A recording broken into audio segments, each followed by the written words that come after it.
নির্বাচনী প্রচারণায় থাকবে না পোস্টার, পরিবর্তন এনে আচরণবিধির খসড়া চূড়ান্ত করল নির্বাচন কমিশন। সরকারের নির্দেশনা বাস্তবায়নে প্রস্তুত সেনাবাহিনী। বিদ্যমান পদ্ধতিতে রাষ্ট্রপতি নির্বাচনের পক্ষে বিএনপি, পরিবর্তন চাই জামায়াত এনসিপি সহ বেশিরভাগ দল।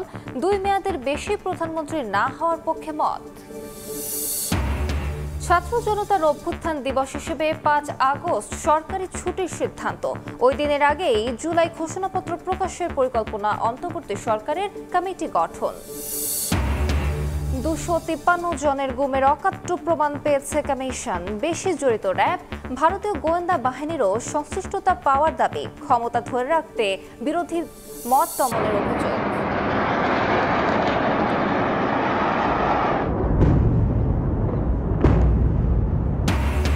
তেল আবিবে তেহরানের ভয়াবহ হামলা, ইরানের পারমাণবিক চুল্লিতে পাল্টা আঘাত, খামেনিকে হত্যার হুমকি ইসরায়েলের।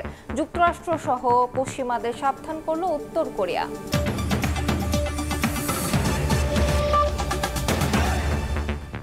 প্রবাসী সময় সঙ্গে আছি আমি আলিশা ইসলাম।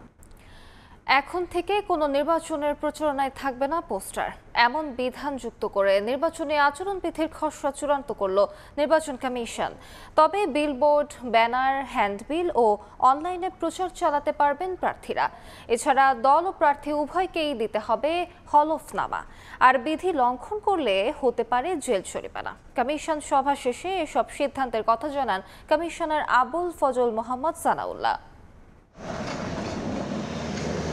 জাতীয় কিংবা স্থানীয় যে কোনো নির্বাচন এলেই পোস্টারে সয়লাভ হয়ে যায় নির্বাচনী এলাকা। ভোটারের দ্বারে না পৌঁছালেও পোস্টারই যেন জানান দেয় প্রার্থীর পরিচয়।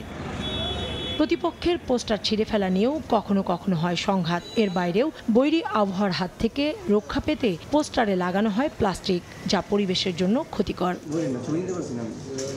এসব থেকে দূরে রাখতে নির্বাচনী প্রচারণায় পোস্টার ব্যবহার বন্ধের বিধান যুক্ত করে আচরণবিধি সংশোধন করেছে নির্বাচন কমিশন।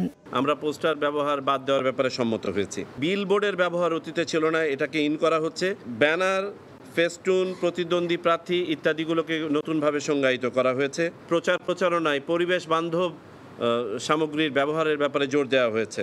আচরণবিধিতে অতি গুরুত্বপূর্ণ ব্যক্তি হিসেবে মন্ত্রী, এমপিদের জায়গায় সংযুক্ত করা হয়েছে উপদেষ্টা পরিষদের সদস্যদের। একই সঙ্গে শিক্ষা প্রতিষ্ঠানের পরিচালনা পরিষদে কেউ থাকলে প্রার্থী হওয়ার আগে পদত্যাগ করতে হবে। সরকারি সুবিধাভোগী অতি গুরুত্বপূর্ণ ব্যক্তি হিসেবে যারা বিবেচিত হন সেখানে উপদেষ্টা মণ্ডলীর সদস্যদেরকেও যোগ করা হয়েছে।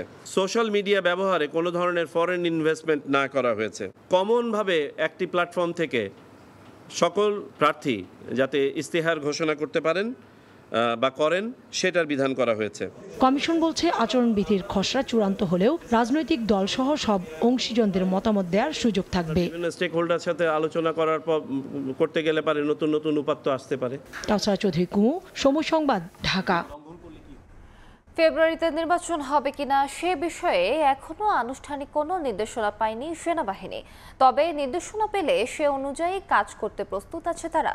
দুপুরে বনানীতে নিয়মিত প্রেস ব্রিফিংয়ে কথা জানিয়েছেন সেনা সদরের কর্নেল স্টাফ মোহাম্মদ শফিকুল ইসলাম। এ সময় ভারত ও মিয়ানমার সীমান্তে অব্যাহত পুশিনের প্রশ্নে তিনি বলেন, এখনো সেনাবাহিনীর হস্তক্ষেপের মতো পরিস্থিতি তৈরি হয়নি।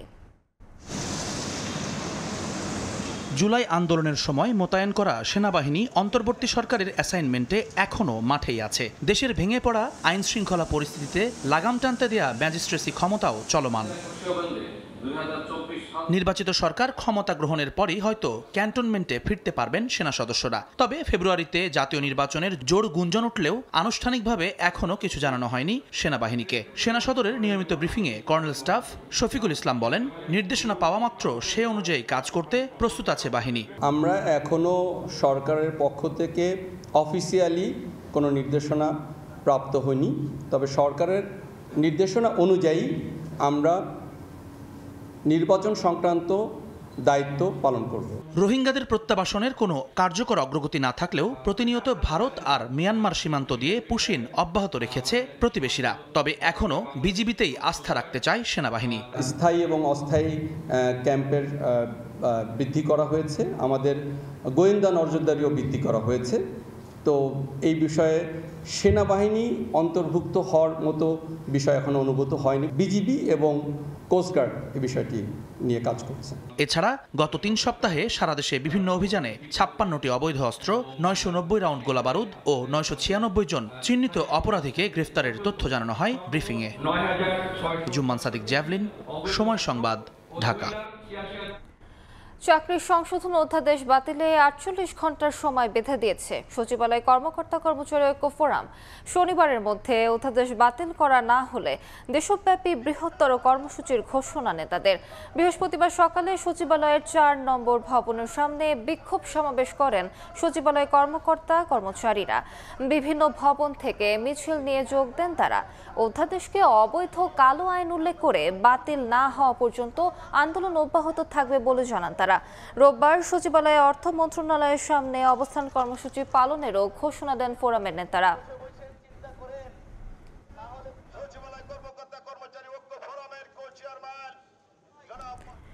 বিদ্যমান পদ্ধতিতেই রাষ্ট্রপতি নির্বাচনের পক্ষে বিএনপি। পরিবর্তন চায় জামায়াত, এনসিপি সহ বেশিরভাগ দল।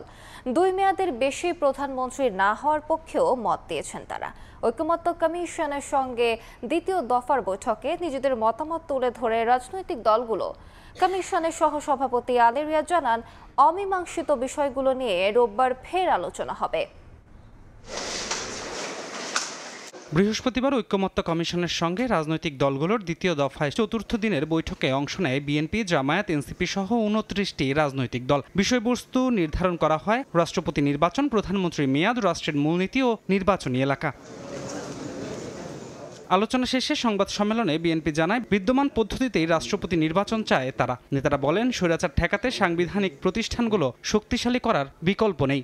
রাষ্ট্রপতি নির্বাচনটা বিদ্যমান পদ্ধতিতে বর্তমান সংবিধানে যেভাবে আছে সংসদ সদস্যগণ নির্বাচন করবেন। এনসিপি নেতা হাসনাত আব্দুল্লাহ বলেন, গণতন্ত্র রক্ষায় ফ্যাসিবাদ ঠেকাতে 2বারের বেশি কেউ প্রধানমন্ত্রী হতে পারবেন না বলে বৈঠকে মতামত দেওয়া হয়েছে। আর রাষ্ট্রপতি নির্বাচনে গোপন ব্যালটে ভোট চায় এনসিপি।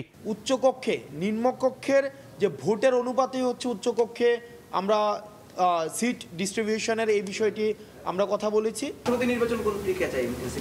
আমরা হচ্ছে না, আমরা গোপন ব্যালটের কথা আমরা ওখানে বলেছি।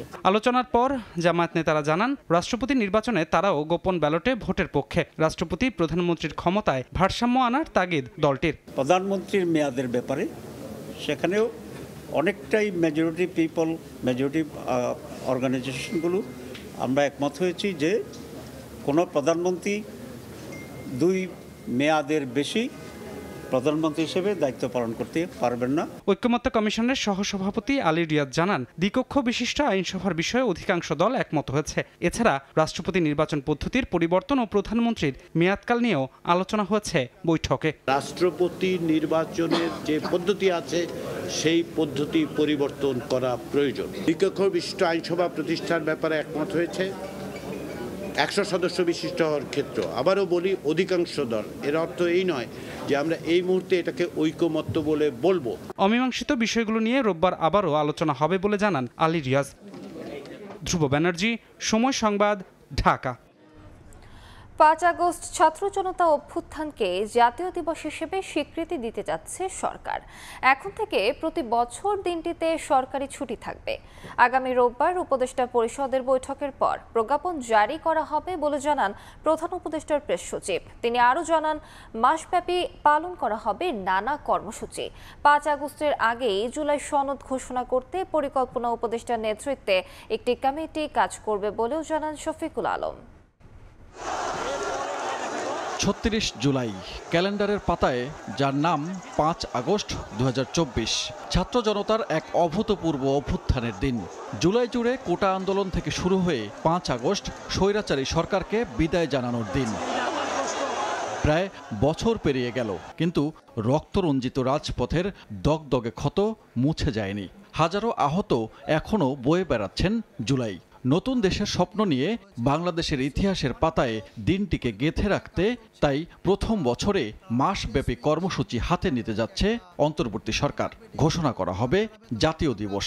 মাস জুড়ে কর্মসূচির লক্ষ্য জুলাই আন্দোলনের মতো বাংলাদেশকে আবারও ঐক্যবদ্ধ করা। জুলাইয়ের 1 তারিখ থেকে আমাদের কর্মসূচি শুরু হবে, কিন্তু মূল ইভেন্ট কিক অফ হবে জুলাইয়ের 14 তারিখ থেকে এবং এটা চলবে 5 আগস্ট পর্যন্ত। এবং আমাদের এই কর্মসূচির মূল উদ্দেশ্যটা হচ্ছে জুলাইতে যেরকম পুরো বাংলাদেশ এক হয়েছিল আবার সেই অনুভূতিটাকে ফিরিয়ে আনা। 5ই আগস্ট একটা ছুটি ঘোষণা করা হবে, সেটা হচ্ছে ছাত্র জনতার অভ্যুত্থান দিবস হিসাবে পালিত হবে। রোববারই উপদেষ্টা পরিষদের বৈঠকে 5 আগস্ট সরকারি ছুটির সিদ্ধান্ত চূড়ান্ত করে প্রজ্ঞাপন জারি করা হবে। জুলাইয়ের মধ্যেই সনদ তৈরি করতে করা হচ্ছে কমিটি। ছাত্র জনতার একটা দাবি, তো জুলাই প্রোক্লেমেশনটা যাতে 5ই আগস্টের আগে এটা দেওয়া যায় সেই জন্য একটা কমিটি করা হয়েছে। এই কমিটির নেতৃত্ব দিবেন হচ্ছে ডক্টর ওয়াহিদুদ্দিন মাহমুদ, আমাদের প্ল্যানিং অ্যাডভাইজার। সেখানে আরও কয়েকজন অ্যাডভাইজার থাকবেন। প্রধান উপদেষ্টার সঙ্গে আলোচনা করে প্রাথমিক সিদ্ধান্ত নেওয়া হয়েছে। সোমবার সবগুলো বিষয় নিয়ে সরকারের পরিকল্পনা আনুষ্ঠানিকভাবে জানানো হবে। এছাড়া রাষ্ট্রীয় গণমাধ্যম স্বায়ত্তশাসিত করতে শিক্ষা উপদেষ্টা CR আবরারের নেতৃত্বে একটি কমিটি কাজ করবে বলে ব্রিফিংয়ে জানানো হয়। সানবীর রূপল, সময় সংবাদ, ঢাকা। গুম সংক্রান্ত তদন্ত কমিশনে আসা 1850টি অভিযোগের মধ্যে 253 জনের গুম হওয়ার অকাট্য প্রমাণ পেয়েছে কমিশন। সবচেয়ে বেশি জড়িত র‍্যাব। সম্পৃক্ততা পাওয়া গেছে ভারতীয় গোয়েন্দা বাহিনীরও। প্রধান উপদেষ্টার কাছে জমা দেওয়া দ্বিতীয় প্রতিবেদন নিয়ে সংবাদ সম্মেলনে এ তথ্য তুলে ধরেন কমিশন সভাপতি বিচারপতি মইনুল ইসলাম চৌধুরী। ব্যক্তিগত দমননীতির অংশ হিসাবে গুমকে হাতিয়ার হিসাবে ব্যবহার করা হয়েছে। গুম নিয়ে গত 4 জুন প্রধান উপদেষ্টার কাছে দ্বিতীয় প্রতিবেদন জমা দেয় গুম সংক্রান্ত কমিশন। বৃহস্পতিবার সকালে রাজধানীর গুলশানে কমিশনের কার্যালয়ে এ নিয়ে আয়োজন করা হয় সংবাদ সম্মেলনের। গুম সংক্রান্ত অভিযোগ সমূহের মধ্য হতে লিখিত বক্তব্যে কমিশনের সভাপতি জানান, এ পর্যন্ত 16টি গোপন বন্দিশালার খোঁজ পাওয়া গেছে। কমিশনে আসা 1850 অভিযোগের মধ্যে 253 জন গুমের শিকার ব্যক্তির তথ্য প্রমাণ পাওয়া গেছে। এছাড়াও গুমের শিকার 131 জনকে খুঁজতে পুলিশ প্রধানের কাছে চিঠি দেওয়া হয়েছে। 253 জন ব্যক্তিকে গুম করার মুহূর্তে, গুমকালীন সময়ে এবং গুম থেকে ফেরত আসার মুহূর্তে 3টি পর্যায়ে অকাট্য প্রমাণাদি পাওয়া যাচ্ছে। সংবাদ সম্মেলনে আরো জানানো হয়, গুমের সঙ্গে সবচেয়ে বেশি জড়িত র‍্যাব। দেশের গোয়েন্দাদের সঙ্গে জড়িত থাকার প্রমাণ পাওয়া গেছে ভারতীয় বাহিনীরও। গুমের অ্যালিগেশন সবচেয়ে বেশি র‍্যাবের বিরুদ্ধে এবং র‍্যাবের যিনি মহাপরিচালক, বর্তমান মহাপরিচালক, উনি তো একটা পাবলিক স্টেটমেন্ট দিয়েছেন যে গুমের সাথে জড়িত ছিল র‍্যাব এবং সেখানে আয়নাগর ছিল বা ডিটেনশন সেন্টার্স ছিল এবং উনি ক্ষমাও চেয়েছেন ইন পাবলিক। এমনকি সাধারণ নাগরিকদের বেআইনি পন্থায় বারবার ভারতীয় বাহিনীর হাতেও তুলে দিয়েছে। কমিশনের সভাপতি জানান, বিগত সরকার ক্ষমতা দীর্ঘ করতে বিরোধী মত দমনের পাশাপাশি দলীয় কোন্দলের কারণে শাসক দলের লোকজনকেও গুম করেছে। জঙ্গি বিরোধী অভিযানের নামেও হয়েছে গুম। গুম একটি সুশৃঙ্খল ও প্রাতিষ্ঠানিক রূপে জঙ্গিবাদ বিরোধী অভিযানের ছায়াতলে ইসলামী উগ্রবাদের হুমকিকে ব্যবহার করে রাজনৈতিক ক্ষমতা কেন্দ্রীভূত করা, আন্তর্জাতিক স্বীকৃতি অর্জন এবং শাসন দীর্ঘায়িত করার উদ্দেশ্যে পরিচালিত হয়েছে, যার ভিকটিম ছিল মেধাবী শিক্ষার্থী, রাজনৈতিক কর্মী, সাংবাদিক, ডাক্তার, ইঞ্জিনিয়ার সহ বিভিন্ন সরকারি বেসরকারি পেশাজীবী তথা সাধারণ জনগণ। সম্প্রতি ভারত থেকে পুশিন করা ব্যক্তিদের মধ্যে গুমের ভিকটিম আছে কিনা খতিয়ে দেখছে কমিশন। ডিসেম্বরের মধ্যেই প্রধান উপদেষ্টার কাছে চূড়ান্ত প্রতিবেদন দাখিলের আশা কমিশনের। অনুসন্ধানের কাজ চলমান অবস্থায়। মাসুদুর রহমান, সময় সংবাদ, ঢাকা।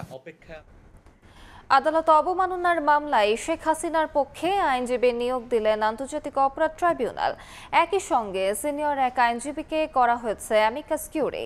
প্রসিকিউশন বলেছেন, বিচারের স্বচ্ছতা নিশ্চিতে এ সিদ্ধান্ত নিয়েছেন বিশেষ আদালত। চিফ প্রসিকিউটরের বিশেষ পরামর্শক টবি ক্যাডম্যান জানান, আওয়ামী লীগের সময়ে ধ্বংস হওয়া বিচার ব্যবস্থাকে আন্তর্জাতিক মানে নিয়ে এসেছে অন্তর্বর্তী সরকার। এদিকে ট্রাইব্যুনালের কাছে নিরাপত্তা ও পুনর্বাসনের দাবি জানিয়েছেন গুম থেকে ফেরা ভুক্তভোগীরা। অন্তত 227 জনকে মারার লাইসেন্স পেয়ে গেছি। 227 জনকে হত্যার লাইসেন্স পেয়েছি। গাইবান্ধার আওয়ামী লীগ নেতার সঙ্গে টেলিফোন কথোপকথনটি যে শেখ হাসিনার, তার প্রমাণ আগেই পেয়েছে ট্রাইব্যুনালের তদন্ত সংস্থা। এরপর শেখ হাসিনার বিরুদ্ধে নোটিশ এবং পত্রিকায় বিজ্ঞপ্তি জারি করা হয়। তবে হাজির বা আইনজীবীর মাধ্যমে কোনো ব্যাখ্যাই দেননি শেখ হাসিনা। সংগঠিত অপরাধসমূহ আসামি শেখ হাসিনা। এমন প্রেক্ষাপটে বৃহস্পতিবার এই মামলায় সিনিয়র আইনজীবী AY মশিউজ্জামানকে অ্যামিকাস কিউরি নিয়োগ করেছেন আন্তর্জাতিক অপরাধ ট্রাইব্যুনাল। নিয়োগ দেওয়া হয়েছে শেখ হাসিনার পক্ষে আইনজীবীও। প্রসিকিউশন বলছে বিচারের স্বচ্ছতা নিশ্চিতে এই সিদ্ধান্ত নিয়েছেন বিশেষ আদালত। ট্রাইব্যুনাল রুলসের 41 বিধি মোতাবেক একজন অ্যামিকাস কিউরি নিয়োগ করেছেন এই মামলায় মতামত গ্রহণের জন্য এবং আদালতকে সহায়তা করার জন্য। চিফ প্রসিকিউটরের বিশেষ পরামর্শক টবি ক্যাডম্যান বলছেন, বিগত সরকারের সময়ে বিচার ব্যবস্থাকে অপহরণ করা হয়েছিল, এখন বিচারে আন্তর্জাতিক মান নিশ্চিত করা হচ্ছে। দেখুন, যেটা আমি আগেও বলেছি, ন্যায় বিচার থেকে সম্পূর্ণরূপে সরে এসেছিল আগের সরকার। এমনকি বিচার ব্যবস্থাকে অপহরণ করা হয়েছিল, যা সম্পূর্ণভাবে আইনের শাসনের পরিপন্থী। এদিন 14 বছর আগে পাবনার ছাত্রদল নেতা শফিকুল ইসলামকে গুম ও হত্যায় সাবেক স্বরাষ্ট্র প্রতিমন্ত্রী ও ডেপুটি স্পিকার শামসুল হক টুকু সহ 12 জনের বিরুদ্ধে ট্রাইব্যুনালে অভিযোগ দায়ের করেছেন নিহতের ভাই। এদিকে গুম থেকে ফেরা ভুক্তভোগীরা দাবি জানান নিরাপত্তা ও পুনর্বাসনের। নিরাপত্তার জন্য আমরা আবেদন জানিয়েছি, তাদেরকে পুনর্বাসনের জন্য আমরা আবেদন জানিয়েছি। অ্যাডভোকেট শামসুল হক টুকু 10 লক্ষ টাকার নিয়ে তৎকালীন সাধারণ সম্পাদক হাফিজুর রহমান মিঠুর কাছ থেকে নিয়ে এই অপহরণ করার নির্দেশ প্রদান করেন এবং অপহরণ এবং গুম হত্যা করে। একই সঙ্গে রাষ্ট্রের কাছে আইনি সহায়তাও চেয়েছেন গুমের শিকার ব্যক্তিরা। আফজাল হোসেন, সময় সংবাদ, ঢাকা। ইরানে ইসরায়েলি হামলার প্রতিবাদে যুক্তরাষ্ট্রের ওয়াশিংটন ডিসিতে বিক্ষোভ হয়েছে। হোয়াইট হাউসের সামনে যুদ্ধবিরোধী বিক্ষোভে ফুঁসে ওঠেন তরুণরা। অবিলম্বে ইরানে যুক্তরাষ্ট্র ও ইসরায়েলের আগ্রাসন বন্ধের দাবি জানান তারা। এ সময় ইসরায়েলপন্থী বিক্ষোভকারীদের বাধা দিলে উত্তপ্ত পরিস্থিতি সৃষ্টি হয়। স্থানীয় সময় বুধবার যুক্তরাষ্ট্রের ওয়াশিংটনে হোয়াইট হাউসের সামনে জড়ো হন শতাধিক বিক্ষোভকারী। রাস্তায় ইরানি পতাকা ও হাতে প্লেকার্ড নিয়ে ইরানে ইসরায়েলি আগ্রাসনের তীব্র প্রতিবাদ জানান। ইসরায়েল ও যুক্তরাষ্ট্রের আগ্রাসন বন্ধের স্লোগানে মুখর হয়ে ওঠে ওয়াশিংটনের রাজপথ। বিক্ষোভকারীদের অভিযোগ, ইসরায়েল যে অস্ত্রের অজুহাতে হামলা করছে সেটির অস্তিত্বেরই কোনো প্রমাণ নেই। বিক্ষোভে পাল্টা অবস্থান নেন ইসরায়েলপন্থীরাও। ভিড়ের মধ্যে কয়েকজন ইসরায়েলি পতাকা ওড়ালে উত্তেজনা ছড়িয়ে পড়ে স্থানটিতে। পরে পুলিশ এসে দুপক্ষের মধ্যে বাকবিতণ্ডা থামায়। প্রতিবাদে অংশ নেন অর্থোডক্স ইহুদিরাও। ইরানে জায়োনিস্ট হামলার নিন্দা জানান তারা। আমি শান্তির পক্ষে। আমি জানি না তারা কি করছে। সরকার প্রধানরা সবচেয়ে খারাপ কাজগুলোই করছে। টানা সপ্তম দিনের মতো ইরান ইসরায়েল সংঘাতে হতাহত হয়েছেন দুই দেশের বহু মানুষ। ইসরায়েলি হামলায় ইরানে এখন পর্যন্ত নিহত হয়েছেন অন্তত 639 জন, যার বেশিরভাগই বেসামরিক। অন্যদিকে ইরানি ক্ষেপণাস্ত্রে ইসরায়েলে এখন পর্যন্ত প্রাণ হারিয়েছেন 24 জন। নিহতদের সবাই সাধারণ মানুষ বলে দাবি তেল আবিবের। কাকুলি আখতার, সময় সংবাদ। সুইস ব্যাংকে বাংলাদেশিদের আমানতের রেকর্ড। ছাত্র জনতার আন্দোলনের বছর 2024 সালে সুইস ব্যাংকে বাংলাদেশিদের আমানত বেড়েছে 33 গুণ। 12 মাসে জমা অর্থের পরিমাণ 8.5 কোটি টাকা। বৃহস্পতিবার সুইজারল্যান্ডের কেন্দ্রীয় ব্যাংক সুইস ন্যাশনাল ব্যাংক প্রকাশিত প্রতিবেদনে উঠে এসেছে এই তথ্য। সুইস ব্যাংক আমানতের সুরক্ষা পাওয়ায় সুইজারল্যান্ডের বিভিন্ন ব্যাংকের কদর রয়েছে বিশ্বব্যাপী, যেখানে বাংলাদেশিরাও জমা রাখেন তাদের আমানত।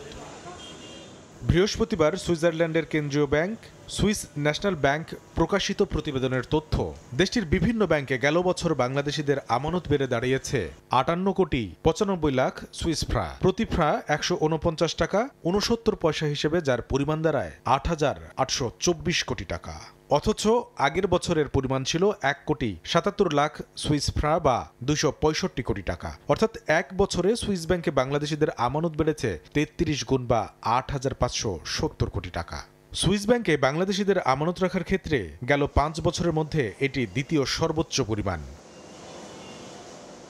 তথ্য বলছে, গেল 5 বছরের মধ্যে সুইস ব্যাংকে বাংলাদেশিদের সর্বোচ্চ আমানত জমেছিল 2021 সালে, যার পরিমাণ ছিল 87 কোটি 11 লাখ সুইস ফ্রা। বর্তমান বাংলাদেশি মুদ্রার হিসাবে 13,039 কোটি টাকা। এর পরের বছর এই পরিমাণ নেমে দাঁড়ায় 5 কোটি 52 লাখ ফ্রা বা 826 কোটি টাকায়। 2023 সালে তা আরও কমে নামে 1 কোটি 77 লাখ সুইস ফ্রা বা 265 কোটি টাকায়। সুইস ন্যাশনাল ব্যাংক বিদেশি আমানতের এমন চিত্র তুলে ধরে বার্ষিক প্রতিবেদন প্রকাশ করলেও কোনো গ্রাহকের সুনির্দিষ্ট তথ্য প্রকাশ করে না। কামরুল হাসান সবুজ, সময় সংবাদ। গেল বছর সবচেয়ে বেশি দুর্নীতি হয়েছে বিআরটি অফিসে।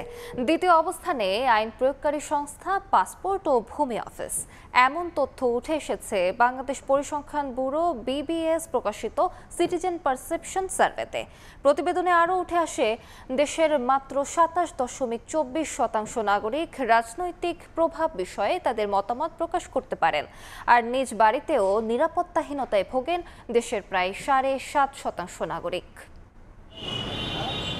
দেশে যখন নির্বাচন ঘনিয়ে আসছে তখন বাংলাদেশ পরিসংখ্যান ব্যুরো BBS জানালো দেশের মাত্র 27.24 জন নাগরিক রাজনৈতিক প্রভাব বিষয়ে তাদের মতামত প্রকাশ করতে পারেন। বৃহস্পতিবার BBS প্রকাশিত সিটিজেন পারসেপশন সার্ভেতে উঠে আসে এমন তথ্য।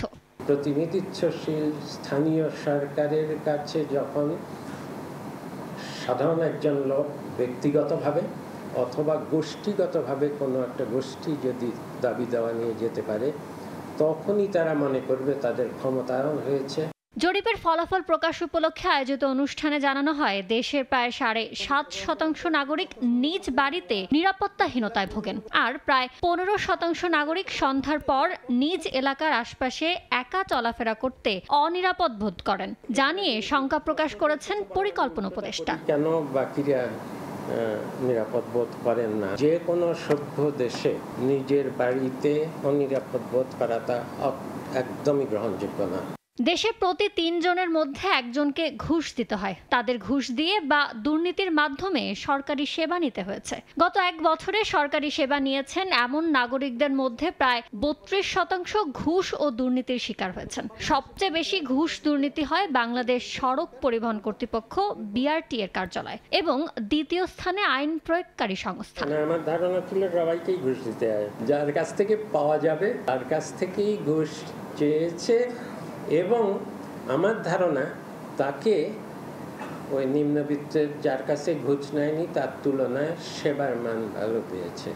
গেল ফেব্রুয়ারিতে 84,807 জন নারী পুরুষ এই জরিপে অংশ নেন। বিশেষ করে এরকম জনসংখ্যার অনুপাত নিরূপণ। ইয়ানুর শিফাত, সময় সংবাদ, ঢাকা। যুক্তরাষ্ট্রে বাংলাদেশের রাষ্ট্রদূতের দায়িত্ব পালন করা আসাদ আলম সিয়ামকে নতুন পররাষ্ট্র সচিব করা হয়েছে। বৃহস্পতিবার এই সংক্রান্ত এক প্রজ্ঞাপন জারি করে পররাষ্ট্র মন্ত্রণালয়। 20 জুন থেকে এই নির্দেশনা কার্যকর হবে। 1995 সালে কূটনীতিক হিসেবে যাত্রা শুরু করেন এই কর্মকর্তা। শিক্ষা জীবনে বুয়েট থেকে স্নাতক ও নেদারল্যান্ডসের মাস্ট্রিক্ট স্কুল অব ম্যানেজমেন্ট থেকে MBA সম্পন্ন করেন তিনি। নবনিযুক্ত পররাষ্ট্র সচিব যুক্তরাষ্ট্র ছাড়াও ফিলিপিন্স, অস্ট্রিয়া, হাঙ্গেরি, স্লোভেনিয়া ও স্লোভাকিয়ায় বাংলাদেশের রাষ্ট্রদূত ছিলেন। ঢাকা দক্ষিণ সিটি কর্পোরেশনে নগর ভবনের সামনে অবস্থান কর্মসূচি পালন করেছেন ইশরাক হোসেনের সমর্থকরা। শপথ পড়িয়ে মেয়রের দায়িত্ব বুঝিয়ে দেওয়ার দাবি তাদের। সমর্থকরা বলেন, ইশরাকের নেতৃত্বে এই আন্দোলন চলবে। সিটি কর্পোরেশনে কোনো দোসর, কোনো ফ্যাসিবাদী থাকতে পারবে না। শপথ না পড়ানো এবং নাগরিক ভোগান্তির জন্য উপদেষ্টা আসিফ মাহমুদকে দায়ী করেন তারা। ইশরাক হোসেনের আন্দোলনের কারণে দক্ষিণ সিটি কর্পোরেশনের নাগরিক সেবা মারাত্মকভাবে ব্যাহত হচ্ছে বলে জানিয়েছেন স্থানীয় সরকার উপদেষ্টা আসিফ মাহমুদ সজীব ভূঁইয়া। বৃহস্পতিবার বিকেলে সচিবালয়ে তিনি বলেন, এ ব্যাপারে সরকারের উচ্চ পর্যায়ের আলোচনার মাধ্যমে শিগগিরই সংকট নিরসন করা হবে। এই বিষয়টা নিয়ে সরকার কনসার্ন আছে। এককভাবে সিদ্ধান্ত নেওয়ার কোনো বিষয় না। যখন রাজনৈতিক দলগুলোর সাথে আমরা সৌহার্দ্যপূর্ণ সম্পর্কের কথা বলি এবং সেটা রক্ষা করতে গেলে দায়িত্বশীল আচরণ আসলে প্রত্যেকের থেকেই প্রত্যাশিত। আমরা আমাদের দায়িত্বটা পালন করার চেষ্টা করছি, দায়িত্বশীল আচরণ করার চেষ্টা করছি। তবে এ বিষয়ে যেভাবে নাগরিক সেবা আসলে ডেডলকের দিকে যাচ্ছে, এ বিষয়ে আর আসলে চুপ থাকার মতো পরিবেশ পরিস্থিতি নেই এবং সরকারের উচ্চ পর্যায়ে এটা নিয়ে কনসার্ন আছে। সেখানে আলোচনার ভিত্তিতে যেটা সিদ্ধান্ত আসে আমি সেটাই বাস্তবায়ন করব। 5 সচিবকে বাধ্যতামূলক অবসরে পাঠিয়েছে অন্তর্বর্তী সরকার। বৃহস্পতিবার রাতে জনপ্রশাসন মন্ত্রণালয় থেকে এ সংক্রান্ত 5টি পৃথক প্রজ্ঞাপন জারি করা হয়েছে। অবসরে পাঠানো 5 সচিব হলেন কর্মচারী কল্যাণ বোর্ডের মহাপরিচালক কাজী এনামুল হাসান, জাতীয় পরিকল্পনা ও উন্নয়ন একাডেমির মহাপরিচালক সুকেশ কুমার সরকার, ভূমি আপিল বোর্ডের চেয়ারম্যান মোহাম্মদ ইব্রাহিম, জাতীয় উন্নয়ন প্রশাসন একাডেমির রেক্টর ডক্টর শহীদ উল্লাহ এবং ওএসডি সচিব মোহাম্মদ সালাউদ্দিন। এছাড়া বাংলাদেশ চিনি ও খাদ্য শিল্প কর্পোরেশনের চেয়ারম্যান ডক্টর লিপিকা ভদ্রকেও বাধ্যতামূলক অবসরে পাঠানো হয়েছে। সরকারি চাকরি আইনের ৪৫ ধারায় তাদের অবসরে পাঠানো হয়েছে। এ ধারা অনুযায়ী ২৫ বছর চাকরি পূর্ণ হলে সরকার কারণ দর্শানোর নোটিশ ছাড়াই কর্মকর্তাকে বাধ্যতামূলক অবসরে পাঠাতে পারে। রাজধানীর উত্তরায় নগদের ১,৮,১১,০০০ টাকা ডাকাতির ঘটনায় ৫ জনকে গ্রেফতার করেছে পুলিশ। তাদের মধ্যে একজন চাকরিচ্যুত পুলিশ সদস্য ও একজন সেনাবাহিনীর অবসরপ্রাপ্ত সার্জেন্ট। আসামিদের কাছ থেকে নগদ টাকা সহ জব্দ করা হয়েছে র্যাব ও পুলিশের ভুয়া আইডি কার্ড। ১৪ জন সকালে রাজধানীর উত্তরার ১৩ নম্বর সেক্টরের ১২ নম্বর রোডে মোবাইল ফিনান্সিয়াল সার্ভিস নগদের ডিস্ট্রিবিউটরদের পথ রোধ করে একটি কালো মাইক্রোবাস। পালানোর চেষ্টা করলে দৌড়ে তাদের ধরে ফেলে গাড়ি থেকে নামা র্যাবের পোশাক পরিহিত কয়েকজন ব্যক্তি। অস্ত্রের মুখে জিম্মি করে ছিনিয়ে নেয় সঙ্গে থাকা ১,৮,১১,০০০ টাকা। অভিযোগ পেয়ে ঘটনার অনুসন্ধানে নামে আইন শৃঙ্খলা বাহিনী। মাইক্রোবাস চালককে আটকের পর তার দেয়া তথ্যের ভিত্তিতে গ্রেফতার করা হয় আরও ৪ জনকে। তাদের মধ্যে একজন চাকরিচ্যুত পুলিশ সদস্য ও একজন সেনাবাহিনীর অবসরপ্রাপ্ত সার্জেন্ট রয়েছেন। বৃহস্পতিবার দুপুরে ডিএমপি মিডিয়া সেন্টারে সংবাদ সম্মেলনে এসব কথা জানান ডিএমপি উত্তরা জোনের উপকমিশনার। আমরা এই গাড়িটাকে ফলো করে আমরা মোটামুটি দ্রুত আমরা এই ঘটনার সফলতার দিকে যাই। ড্রাইভার হাসানকে প্রথম গ্রেপ্তার করে ডিবির একটা অনেকগুলো টিম কাজ করতেছিল। দ্রুততম সময়ের মধ্যে তারাও ৪ জনকে গ্রেপ্তার করেছে। পুলিশ জানায় আসামিদের কাছ থেকে প্রায় ৩৪ লক্ষাধিক টাকা উদ্ধার করা হয়েছে। এছাড়া র্যাব ও পুলিশের ভুয়া ID card, signal light, mobile phone, ভুয়া নম্বর প্লেট ও মাইক্রোবাসটিও জব্দ করা হয়। প্রায় ৩৪ লক্ষের বেশি টাকা উদ্ধার হয়েছে। র্যাব এবং পুলিশের পরিচয় দিয়ে যে যারা এই কাজ করতো তাদের আইডি কার্ড, তাদের মোবাইল এবং আরও যারা অন্যান্য যেগুলো তাদের সিগন্যাল লাইট, এগুলো আমরা জব্দ করেছি। আসামিদের জিজ্ঞাসাবাদের জন্য আদালতে রিমান্ড আবেদন করা হবে বলে জানিয়েছে পুলিশ। পার্টনারশিপ হচ্ছে দুজনার। দিন মোহাম্মদ সাব্বির, সময় সংবাদ, ঢাকা। যশোরে করোনা আক্রান্ত আরও একজন মারা গেছেন। এ নিয়ে দুদিনে 2 জনের মৃত্যু হলো। করোনা সংক্রমণ বাড়লেও বেনাপোল বন্দরে নেই প্রতিরোধ ব্যবস্থা। স্বাস্থ্যবিধি না মেনে অবাধে ভারতীয় ট্রাক চালকেরা প্রবেশ করছেন বন্দরে। দ্রুত ব্যবস্থা নেওয়া হবে বলে জানিয়েছে বন্দর কর্তৃপক্ষ। ঠান্ডা ও শ্বাসকষ্ট নিয়ে ১৩ জুন যশোর জেনারেল হাসপাতালে ভর্তি হন ইউসুফ আলী নামে এক রোগী। আশঙ্কাজনক অবস্থায় আইসিইউতে নেওয়া হয় তাকে। পরে পরীক্ষায় করোনা পজিটিভ আসে। বুধবার মধ্যরাতে আইসিইউতে চিকিৎসাধীন অবস্থায় মারা যান তিনি। এর আগে এদিন সকালে আইসিইউতে চিকিৎসাধীন অবস্থায় করোনায় আক্রান্ত হয়ে শেখ আমিন নামে আরও একজনের মৃত্যু হয়। করোনা সংক্রমণ রোধে সতর্কতা ব্যবস্থা গ্রহণের স্বাস্থ্য মন্ত্রণালয় নির্দেশ দিলেও এখন পর্যন্ত বেনাপোল বন্দরে কোনো ধরনের প্রতিরোধমূলক ব্যবস্থা নেওয়া হয়নি। স্বাস্থ্যবিধি না মেনে অবাধে ভারতীয় ট্রাক চালকেরা প্রবেশ করছেন বন্দরে। পাসপোর্টধারী যাত্রীরা মাস্ক ছাড়া ভারত বাংলাদেশে ভ্রমণ করছেন। নিরাপত্তা কর্মী থেকে শুরু করে বন্দর ব্যবহারকারী শ্রমিকদের মধ্যেও নেই স্বাস্থ্যবিধির বালাই। এতে বাড়ছে দ্রুত সংক্রমণ ছড়িয়ে পড়ার শঙ্কা। বন্দর কর্তৃপক্ষ আপনাদের কেন মাস্ক নাই বা মাস্ক পরতে হবে না, আমাদের কিছু দেয়নি না, কিছু দেয়নি। বেনাপোল বন্দরের নিরাপত্তা কর্মীরাও মাস্ক ব্যবহার করছে না, ভারতীয় ড্রাইভাররাও মাস্ক ব্যবহার করছে না। যদি আমরা আগাম সতর্ক না হই আমরা আবার ক্ষতির মুখে পড়ব। স্বাস্থ্যবিধি রক্ষায় দ্রুত ব্যবস্থা নেওয়া হবে বলে জানিয়েছে বন্দর কর্তৃপক্ষ। আর ইমিগ্রেশন স্বাস্থ্য বিভাগ বলছে এখন পর্যন্ত কোনো করোনা আক্রান্ত ধরা পড়েনি। আমাদের এখানে কোনো লক্ষণ নিয়ে কোনো যাত্রী আগমন ঘটেনি। আর এটা যদি ঘটে তাহলে আমরা উপজেলা হেলথ কমপ্লেক্সে আইসোলেশন ব্যবস্থা আছে, সেখানে আমরা রেফার। গত 11 জুন বাংলাদেশ সরকারের স্বাস্থ্য মন্ত্রণালয় এক প্রজ্ঞাপনে দেশের সব স্থলবন্দর, নৌবন্দর ও বিমানবন্দরে সুরক্ষা ব্যবস্থা নেওয়ার নির্দেশ দেয়। চন্দ্র বিশ্বাস, ববি, সময় সংবাদ। ক্রমশ অবনতি হচ্ছে বরগুনার ডেঙ্গু পরিস্থিতি। জেলায় 2000 ছাড়িয়েছে আক্রান্তের সংখ্যা। এখন পর্যন্ত মারা গেছেন 20 জন। জেনারেল হাসপাতালে চিকিৎসাধীন 187 জন। এতে হিমশিম অবস্থা হাসপাতাল কর্তৃপক্ষের। রুবেল হোসেনের ছবিতে সাইফুল মিরাজের রিপোর্ট। ডেঙ্গু রোগীর চাপে তিল ধরার ঠাঁই নেই বরগুনা জেনারেল হাসপাতালে। 250 শয্যার এ হাসপাতালে শুধু ডেঙ্গু রোগী 187 জন। ইতোমধ্যেই জেলায় 2000 অতিক্রম করেছে ডেঙ্গু রোগীর সংখ্যা। গত 24 ঘন্টায় 57 জন নতুন করে ডেঙ্গুতে আক্রান্ত হয়েছেন। এ নিয়ে জেলায় মোট আক্রান্তের সংখ্যা 2105 জনে দাঁড়িয়েছে, আর মৃতের সংখ্যা দাঁড়িয়েছে 20-এ। 6 দিন ধরে আক্রান্ত, প্যারাটিং প্রত্যেক রোজ কমতে আছে। খাইতে গেলে বমি আসে, জ্বর, দুর্বল শরীর। উপসর্গগুলো দেখার পরে আমি ডেঙ্গু টেস্ট করাইলাম। টেস্ট করার পরে আমার ডেঙ্গু পজিটিভ আসছে। এদিকে বাড়তি রোগীর চাপ সামলাতে হিমশিম অবস্থা হাসপাতাল কর্তৃপক্ষের। জরুরি পরিস্থিতি মোকাবেলায় হাসপাতালে 12 জন চিকিৎসক ও 10 জন নার্স পদায়ন করা হলেও এখন পর্যন্ত 4 জন নার্স ও 5 জন চিকিৎসক যোগদান করেছেন। চিকিৎসকরা বলছেন দিন দিন অবনতি হচ্ছে ডেঙ্গু পরিস্থিতির। বরগুনা অবশ্যই হটস্পট, কেসও বেশি, উন্নতি হচ্ছে না, অবনতি তো আমাদের কেস প্রতিদিনই বাড়তেছে। এদিকে বরগুনায় ডেঙ্গু আক্রান্ত রোগীর সংখ্যা বৃদ্ধি পাওয়ার কারণ অনুসন্ধানে কাজ শুরু করেছে আইইডিসিআর। সাইফুল মিরাজ, সময় সংবাদ, বরগুনা। উত্তাল সাগরে মহেশখালী থেকে এলএনজি সরবরাহ বন্ধ হয়ে যাওয়ায় চট্টগ্রামে গ্যাস সংকট দেখা দিয়েছে। এতে বন্ধ নগরীর অধিকাংশ সিএনজি ফিলিং স্টেশন। এছাড়া উৎপাদন ব্যাহত হচ্ছে শিল্প কারখানায়ও। সংকট নিরসনে কাজ চলছে জানিয়ে আজকের মধ্যে সরবরাহ স্বাভাবিক হবে বলে আশা কর্ণফুলী গ্যাস ডিস্ট্রিবিউশনের। বিস্তারিত ফেরদৌস লিপির রিপোর্টে। বন্দরনগরী চট্টগ্রামের সিএনজি ফিলিং স্টেশনগুলোর সামনে যানবাহনের দীর্ঘ সারি। একজন চালককে গ্যাসের জন্য অপেক্ষা করতে হচ্ছে 5 থেকে 6 ঘন্টারও বেশি সময় ধরে। আবার অনেক ফিলিং স্টেশন পুরোপুরি বন্ধ করে দিয়ে অলস সময় কাটাচ্ছেন কর্মচারীরা। সকাল থেকে নগরীর এমন অবস্থায় দুর্ভোগে যানবাহন চালকরা। কালকে গ্যাস পায় নাই, আজকে আসে দেখি গ্যাস নাই, এখানে আসে এতক্ষণ পর্যন্ত দাঁড়ায় আছে।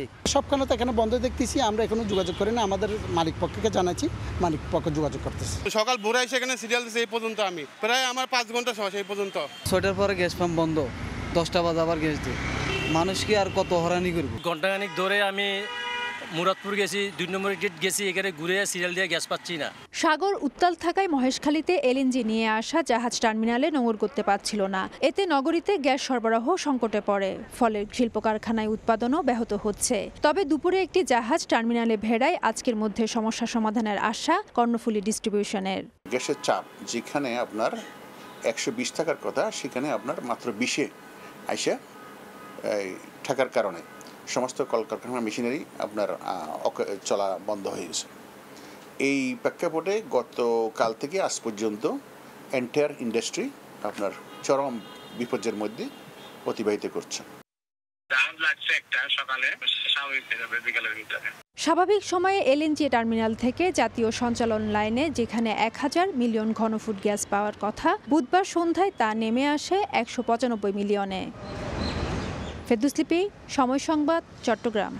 শিগগিরই যুক্তরাষ্ট্রে বাংলাদেশি প্রবাসীদের ভোটার হিসেবে নিবন্ধনের কার্যক্রম শুরু হচ্ছে। এরই মধ্যে সম্মিলিতভাবে কাজ শুরু করেছে নির্বাচন কমিশন, পররাষ্ট্র মন্ত্রণালয় এবং বাংলাদেশ দূতাবাস। নিউ ইয়র্কে সদ্য নিয়োগপ্রাপ্ত কনসাল জেনারেল মোহাম্মদ মোজাম্মেল হক এবং ওয়াশিংটনে প্রেস মিনিস্টার গোলাম মর্তুজার সঙ্গে সাংবাদিকদের পরিচিতিমূলক সভায় আরও জানানো হয়, যুক্তরাষ্ট্রে প্রবাসীদের সেবার মান আগের চেয়ে বেড়েছে। নিউ ইয়র্ক থেকে হাসানুজ্জামান সাকির রিপোর্ট। বাংলাদেশে অভ্যুত্থান পরবর্তী সময়ে ইউনূস সরকার দায়িত্ব নেয়ার পর যুক্তরাষ্ট্রে কূটনৈতিক মিশনগুলোতে পরিবর্তনের হাওয়া লাগে। নিউ ইয়র্কে কনসাল জেনারেল হিসেবে দায়িত্ব নেন পেশাদার কূটনীতিক মোহাম্মদ মোজাম্মেল হক। ওয়াশিংটনে বাংলাদেশ দূতাবাসে প্রেস মিনিস্টার হিসেবে যোগ দেন সাংবাদিক গোলাম মর্তুজা। মঙ্গলবার নিউ ইয়র্কে কনসুলেট অফিসে পরিচিতি সভায় সাংবাদিকদের মুখোমুখি হন তারা। কনসাল জেনারেল বলেন, শিগগিরই যুক্তরাষ্ট্রে বাংলাদেশি প্রবাসীদের ভোটার নিবন্ধন কার্যক্রম শুরু হবে, দেয়া হবে জাতীয় পরিচয়পত্র। খুব শীঘ্রই আমাদের এখান থেকে এনআইডি কার্যক্রমটা শুরু হবে। তবে ভোট দিতে পারবে কি পারবে না এটা বোধহয় এখনো পুরোপুরি সিদ্ধান্ত হয়নি, একটা নির্দেশনা আমরা পেয়ে যাবো। ওয়াশিংটনে বাংলাদেশের প্রেস মিনিস্টার বলেন, যুক্তরাষ্ট্রের প্রবাসীদের কনসুলেট সেবার মান আগের চেয়ে বেড়েছে। বাংলাদেশি পণ্যের উপর শুল্ক কমানো, বিশ্বব্যাংক ও IMF এর ঋণ এবং অর্থায়নের ইস্যুগুলো নিয়েও কূটনীতিকরা কাজ করছেন জোরালোভাবে।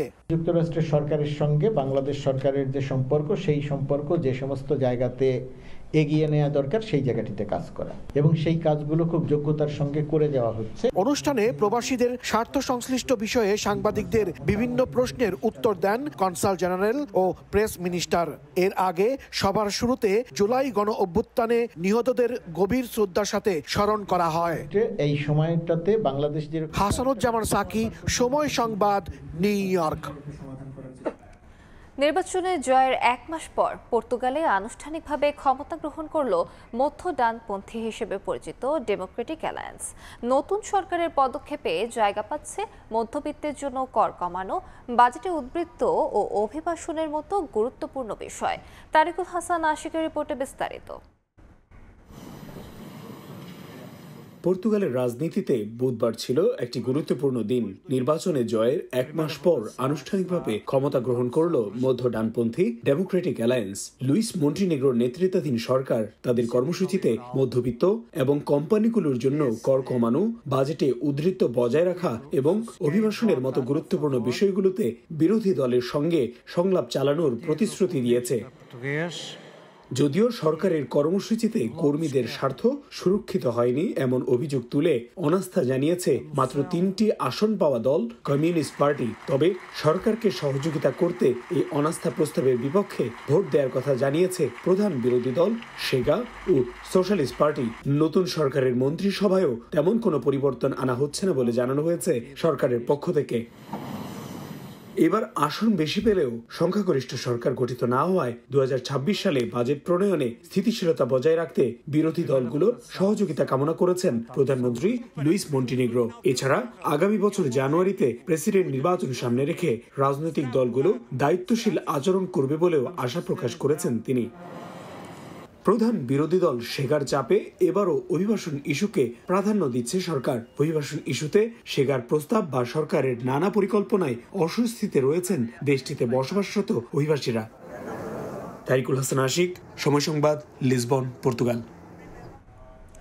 অস্ট্রেলিয়ার সিডনিতে বাংলাদেশি শিক্ষার্থীদের জন্য আয়োজন করা হয়েছে ব্যতিক্রমধর্মী ঈদ আনন্দ আড্ডা।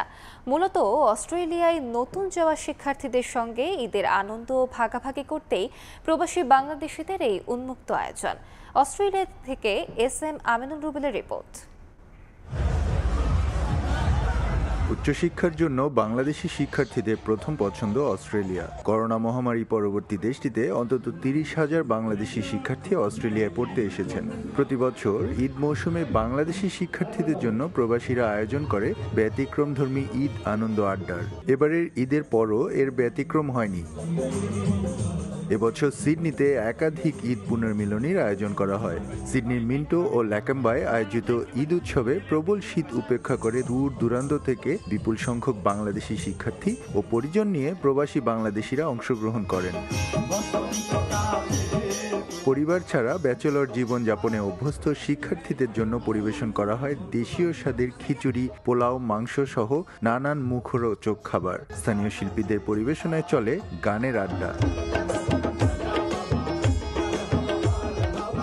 আয়োজকরা জানান, পরিবার ছেড়ে আসা বাংলাদেশি শিক্ষার্থীদের একাকিত্ব ঘোচাতে ও স্থানীয় প্রবাসীদের সঙ্গে আনন্দ আড্ডায় ঈদ উদযাপন করার সুযোগ করে দিতেই তাদের এই আয়োজন। SM আমিনুল রুবেল, সময় সংবাদ, অস্ট্রেলিয়া। যুক্তরাজ্যে হয়ে গেল খুলনা উৎসব 2025। স্থানীয় সময় মঙ্গলবার রিজেন্টস লেক ব্যাংকুয়েট ভেন্যুতে খুলনা ডিভিশনাল অ্যাসোসিয়েশন UK আয়োজিত উৎসবটি পরিণত হয় প্রবাসী খুলনাবাসীর এক মিলন মেলায়। এতে উপস্থিত ছিলেন সংগঠনের সভাপতি নাহিদ নেওয়াজ রানা সহ আরও অনেকে। অনুষ্ঠানের পরিচালনায় ছিলেন সংগঠনের সাধারণ সম্পাদক। আয়োজকরা বলেন, আয়োজনের মূল উদ্দেশ্য যুক্তরাজ্যে বসবাসরত খুলনা বিভাগের মানুষকে একত্রিত করা এবং ঐতিহ্যবাহী খাবার, চুইঝাল, মাংস একত্রে উপভোগ করা। 1 Westcliff school for girls Manha Rahman. আমাদের আজকের যত গেস্ট আছেন তাদেরকে ধন্যবাদ জানাতে চাই। আমরা সবাইকে অনুরোধ করব প্লিজ। বিপিএল গভর্নিং কাউন্সিলের নতুন চেয়ারম্যান হলেন বিসিবি পরিচালক মাহবুবা আনাম। সদস্য সচিব হিসেবে থাকছেন নাজমুল আবেদিন ফাহিম এবং সদস্য ফাহিম সিনহা। ঈদের পর আজ এক অনানুষ্ঠানিক বৈঠকে এসব সিদ্ধান্ত নিয়েছেন বাংলাদেশ ক্রিকেট বোর্ডের নতুন প্রেসিডেন্ট আমিনুল ইসলাম বুলবুল। সরাসরি এবং ভার্চুয়ালি উপস্থিত ছিলেন পরিচালকরা। আসছে বিপিএলে একটি ভেন্যু বাড়ানোর সিদ্ধান্ত নিয়েছে বোর্ড, তবে কমানো হতে পারে একটি ফ্র্যাঞ্চাইজি। এদিকে বিসিবি প্রেসিডেন্টের 3 জন উপদেষ্টা নিয়োগকে অনুমোদন করা হয়েছে আজকের বৈঠকে, যেখানে বিদ্যমান গঠনতন্ত্র মানা হয়নি বলে অভিযোগ ক্রিকেট সংশ্লিষ্টদের। সপ্তাহের শেষ কার্যদিবসে বাংলাদেশ ক্রিকেট বোর্ডে ছিল এক অনানুষ্ঠানিক বৈঠক। ঈদের পর যেখানে সরাসরি এবং ভার্চুয়ালি অংশ নেন পরিচালকেরা। নতুন প্রেসিডেন্ট আমিনুল ইসলাম বুলবুল দায়িত্ব বুঝে নেওয়ার পর এটা ছিল তার 3 নম্বর বোর্ড মিটিং, যেখানে এসেছে বেশ কিছু গুরুত্বপূর্ণ সিদ্ধান্ত। এবারের বৈঠকের মূল এজেন্ডা ছিল টেস্ট স্ট্যাটাস প্রাপ্তির রজত জয়ন্তী উদযাপন। 25 বছর পূর্তির এই সময়টিকে স্মরণ করতে বেশ কিছু কার্যক্রম হাতে নিয়েছে ক্রিকেট বোর্ড। সে লক্ষ্যে 21 থেকে 28 জুন 7 বিভাগীয় শহরে আয়োজন করা হবে বর্ণাঢ্য অনুষ্ঠান। অনূর্ধ্ব 12 পর্যায়ে হতে পারে 6-a-সাইড ক্রিকেট। স্কুল, কলেজ, বিশ্ববিদ্যালয়গুলোর শিক্ষার্থীদের জন্য হবে পেসার এবং স্পিন হান্ট। আইডি কার্ড দিয়ে অংশ নিতে পারবেন শিক্ষার্থীরা। থাকবে নিজেদের ধারাভাষ্য দেওয়ার প্রতিভা দেখানোর ব্যবস্থাও। এর বাইরে পরিবর্তন করা হয়েছে বিপিএল গভর্নিং কাউন্সিলের পদগুলোতে। বিসিবি সূত্র জানিয়েছে, প্রেসিডেন্ট 1 বছরের জন্য বিপিএল বন্ধ রেখে সব সমস্যা সমাধানের কথা বললেও ক্রিকেটারদের রুটি রুজির কথা চিন্তা করে সায় দেননি পরিচালকরা। পরে মাহবুবা আনামকে চেয়ারম্যান করে গঠন করা হয় বিপিএল গভর্নিং কাউন্সিল, যেখানে সদস্য সচিব থাকবেন নাজমুল আবেদিন ফাহিম এবং সদস্য ফাহিম সিনহা। প্রস্তাব এসেছে বিপিএল এর একটি ভেন্যু বাড়ানোর জন্য। রাজশাহী এবং বরিশালকে প্রাথমিকভাবে আলোচ্য সূচিতে রেখেছেন তারা। তবে গত বছরের অনিয়মের কথা মাথায় রেখে কমতে পারে একটি ফ্র্যাঞ্চাইজি। আলোচনা হয়েছে টেলিভিশন রাইট বিক্রি নিয়েও, যেখানে কাজী ইনাম, মাহবুব আনাম এবং ফাহিম সিনহাকে দায়িত্ব দেওয়া হয়েছে 2027 বিশ্বকাপ পর্যন্ত নতুন করে কাউকে খুঁজে নেয়ার। তবে এর কোনো কিছুই নয়। সমালোচনা হচ্ছে ক্রিকেট বোর্ড প্রেসিডেন্টের নিয়োগ করা 3 উপদেষ্টাকে নিয়ে। নিজের ক্ষমতা বলে ক্রিকেট ট্যুরিজম, আইনি পরামর্শ এবং ক্রিকেট বিষয়ক 3 জন উপদেষ্টা নিয়োগ করেছেন আমিনুল ইসলাম বুলবুল। জানিয়ে শুরু হয়েছে বিতর্ক, কারণ 2024 সালের সংশোধিত গঠনতন্ত্রের 18 অনুচ্ছেদে উপদেষ্টা কমিটি গঠনের সুস্পষ্ট নির্দেশনা রয়েছে প্রথম লাইনে, যেখানে সাবেক ক্রিকেটার বা প্রখ্যাত ক্রিকেট সংগঠকের কথা বলা হলেও নিয়োগ পাওয়া কেউই এই পরিচয়ে পরিচিত নন। যদিও বিসিবির পক্ষ থেকে নাম প্রকাশে অনিচ্ছুক এক পরিচালকের দাবি, আগের প্রেসিডেন্ট ফারুক আহমেদও একই প্রক্রিয়ায় নিজের জন্য উপদেষ্টা নিয়োগ দিয়েছিলেন। এটা যে কোনো প্রেসিডেন্ট চাইলেই নিয়োগ দিতে পারেন বলেও দাবি তার। নিয়ন মোহাইমিন, সময় সংবাদ। এ পর্যায়ে শীর্ষ সংবাদগুলো জানিয়ে দিচ্ছি আরেকবার। নির্বাচনী প্রচারণায় থাকবে না পোস্টার, পরিবর্তন এনে আচরণবিধির খসড়া চূড়ান্ত করল নির্বাচন কমিশন। সরকারের নির্দেশনা বাস্তবায়নে প্রস্তুত সেনাবাহিনী। বিদ্যমান পদ্ধতিতেই রাষ্ট্রপতি নির্বাচনের পক্ষে বিএনপি, পরিবর্তন চায় জামায়াত, এনসিপি সহ বেশিরভাগ দল। 2 মেয়াদের বেশি প্রধানমন্ত্রী না হওয়ার পক্ষে মত। এবং ছাত্র জনতার অভ্যুত্থান দিবস হিসেবে 5 আগস্ট সরকারি ছুটির সিদ্ধান্ত। ওই দিনের আগেই জুলাই ঘোষণাপত্র প্রকাশের পরিকল্পনা অন্তর্বর্তী সরকারের, কমিটি গঠন।